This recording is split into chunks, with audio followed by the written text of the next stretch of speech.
On November the 21st, a new kind of missile, known in Russian as the Oreshnik, or hazelnut tree, struck Dnipro, Ukraine. It happened a few days after the Biden administration gave Ukraine permission to fire ATACMS deep into Russian territory. So, what exactly is the Oreshnik?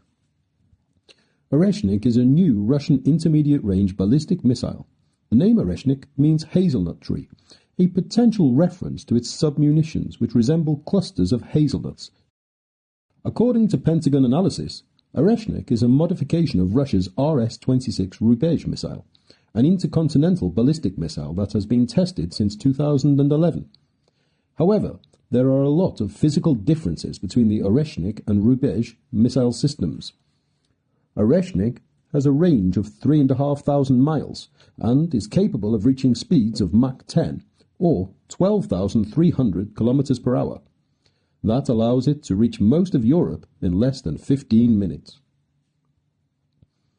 The total capacity of one nuclear-powered Oreshnik complex can reach 900 kilotons, which is 70 times more than the capacity of the atomic bombs dropped on Japan during World War II. But the version of Oreshnik used against Ukraine contained no explosives. The 36 submunitions inflicted damage purely by kinetic energy. Ballistic missiles are propelled into the atmosphere by rockets before descending at high speeds because of gravity's pull. That can make them very difficult for air defense systems to intercept, and near impossible if submunitions are released. Our probability models for defense against missile attacks show that US THAAD and Aegis systems cannot be relied on to counter Oreshnik and are unlikely to achieve reliability within the next 15 years, said General Herbert McMaster, a former US National Security Advisor. The aforementioned THAAD defense system is one of the US military's most powerful anti-missile weapons.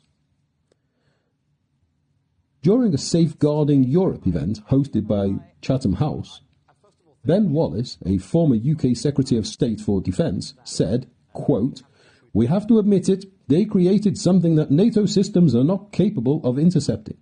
End quote. This makes sense, considering that Oreshnik missiles travelled faster than Mach 10 or 10 times the speed of sound.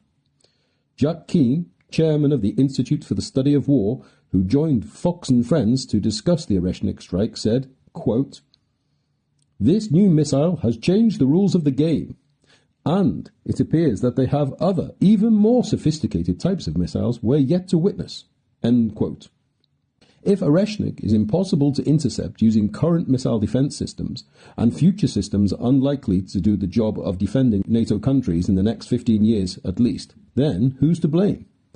It looks like the use of Oreshnik has exposed NATO's inability to deter and defend against potential adversaries.